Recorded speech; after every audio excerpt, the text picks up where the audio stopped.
दलित महासंघाच्या वतीनं गेली अनेक वर्ष अनुसूचित जाती आरक्षण उपवर्गीकरणाच्या अनुषंगाने लढाई लढली जात आहे.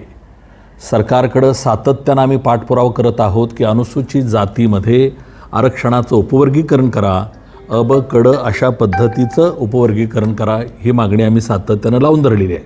एवढंच नाही तर गेली 20 वर्ष होत आली अण्णाभाऊंना भारतरत्न द्या अशा पद्धतीची मागणीही आम्ही करत आहोत. परंतु सरकारकडून सकारात्मक सरकार आहे एवढी एकच विधान केलं जातं आहे, पुढं कारवाई प्रत्यक्ष काही होत नाही आहे. पंजाब सरकारनं, हरियाणा सरकारनं 1968मध्ये त्या राज्यामध्ये आरक्षणाचं उपवर्गीकरणाचा निर्णय घेतला. आंध्र तेलंगण सरकारनंही 1994 पासून तिथं जे संघर्ष सुरू होता त्याचा परिणाम म्हणून 2000 साली आरक्षणाचं उपवर्गीकरण करण्याचा निर्णय घेतला. पुढं त्याच्यामध्ये उलटसुलट चर्चा झाली, लोक हायकोर्टात गेले, हायकोर्टातून केस सुप्रीम कोर्टात गेली आणि 1 ऑगस्ट 2024 रोजी सर्वोच्च न्यायालयाच्या 7 न्यायमूर्तीच्या खंडपीठानं निर्णय दिला आणि त्या निर्णयामध्ये स्पष्ट शब्दात सांगितलं की आरक्षणाचं उपवर्गीकरण करण्यास हरकत नाही. यामुळं घटनेच्या कुठल्याही कलमाचं अवमूल्यन होत नाही आणि सुप्रीम कोर्टाच्या त्या 7 न्यायमूर्तीच्या खंडपीठानं समर्थन केलं. त्याच दिवशी योगायोगानं अण्णाभाऊ साठेंची जयंती मुंबईमध्ये साजरी केली जात होती आणि त्या कार्यक्रमामध्ये मीही उपस्थित होतो. मुख्यमंत्री त्यावेळेला एकनाथ शिंदे साहेब होते, उपमुख्यमंत्री अजितदादा उपस्थित होते, फडणवीस साहेब होते. या तिघांनीही आपल्या अण्णाभाऊ साठेंच्या जयंती समारंभामध्ये सांगितलं की सर्वोच्च न्यायालयाचा जो निकाल आलेला आहे त्या निकालाचं अंमलबजावणी करणं ही आमची जबाबदारी आहे आणि सरकार ते आम्ही पार पाडू अशा पद्धतीची त्यांनी भूमिका घेतली.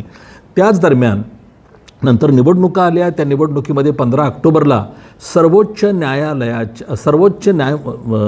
हायकोर्टाच्या न्यायाधीशाच्या अध्यक्षतेखाली अनंत बदर समिती स्थापन करण्यात आली.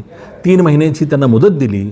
त्यानंतर 6 महिन्यासाठी मुदत वाढवली, पुन्हा 6 महिन्यासाठी मुदत वाढवली, तीही आता पुढच्या महिन्यामध्ये संपते. अशा अवस्थेमध्ये आजही त्याचा अहवाल आलेला नाही आणि सरकार फक्त आम्ही आरक्षणाचं उपवर्गीकरण करणार एवढंच म्हणतं आहे, तर ही गोष्ट काय बरोबर नाही आहे. आम्ही मुंबईला आंदोलनं केलं, महाराष्ट्राच्या उपराजधानी असलेल्या नागपूरला अधिवेशन केलं. आता आम्ही महाराष्ट्राचं सरकार ठोस भूमिका घेत नाही म्हणून येत्या 23 मार्च रोजी दिल्लीमध्ये जंतर मंतर या ठिकाणी मातंग आक्रोश महामोर्चाचं आयोजन केलेलं आहे आणि त्यानिमित्तानं आम्ही ज्या मागण्या केंद्र सरकारकडे सादर करतो आहे त्यामधली आमची पहिली मागणी आहे की महाराष्ट्रासह देशातल्या सर्व राज्यामध्ये अनुसूचित जातीचं आरक्षणाचं उपवर्गीकरण करण्यात यावं. 1 ऑगस्ट 2024ला सुप्रीम कोर्टानं जो निर्णय दिलेला आहे त्याची अंमलबजावणी देशभरातल्या सगळ्या राज्यामध्ये करण्यात यावी. स्वतः नरेंद्र मोदी साहेबांनी त्यामध्ये लक्ष घालावं, राष्ट्रपती मुर्मू मॅडमनी त्याच्यामध्ये लक्ष घालावं अशी आमची मागणी आहे. त्याचप्रमाणे सत्यशोधक डॉक्टर अण्णाभाऊ साठे यांना भारतरत्न पुरस्कार देऊन त्यांना सन्मानित करण्यात यावं. ॲट्रॉसिटी ॲक्ट इतका दुबळा करून टाकलेला आहे. व्ही.पी. सिंग पंतप्रधान असताना त्यावेळेला जो कायदा करण्यात आला होता 1989 साली, तो आज कायदा खिळखिळा केलेला आहे अक्षरशः. त्यामुळं पुन्हा एकदा दलितांच्या संरक्षणासाठी हा कायदा कठोर करण्यात यावा ही सुद्धा आमची मागणी आहे. त्याचबरोबर दलितांच्या हक्काचं जे आहे, दलितांच्या न्यायाचं आहे, अशा आरक्षित जागेवरती बोगस जातीचे लोक बोगस सर्टिफिकेट घेऊन त्या जागा बळकवत आहेत. उदाहरण जर सांगायचं झालं तर राजकारणामध्ये सोलापूर जिल्ह्यातल्या माळशिरस ही जागा SC साठी राखीव आहे विधानसभेला. तिथं उत्तम जानकर हे धनगर समाजाचे गृहस्थ, त्यांनी खाटीक सर्टिफिकेट घेऊन ती जागा बळकवलेली आहे. लातूरमध्ये लोकसभेची जागा डॉक्टर शिवाजी कोळगे या जंगम व्यक्तीनं मालाजंगम सर्टिफिकेट काढून ती जागा बळकवलेली आहे. म्हणजे अशा पद्धतीनं दलितांच्या अनुसूचित जातीच्या हक्काच्या जागा इतर जातीचे लोक बोगस सर्टिफिकेट घेऊन जे बळकवत आहेत, याला रोखण्यासाठी केंद्र सरकारकडे आम्ही अशी मागणी करतो आहे की अशा पद्धतीनं जे बोगस सर्टिफिकेटच्या आधारावरती अनुसूचित जाती किंवा अनुसूचित जमातीचं जे काही आरक्षण लाटत आहेत त्यांना जन्मठेपेची शिक्षा झाली पाहिजे, अशी एक आमची मागणी आहे.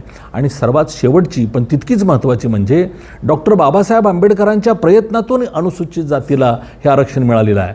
आणि त्यावेळेची जी त्यांची मूळ मागणी आहे ती अशी आहे की अनुसूचित जातीचं आरक्षण हे पूर्वाश्रमीच्या अस्पृश्य जातीसाठीच असलं पाहिजे.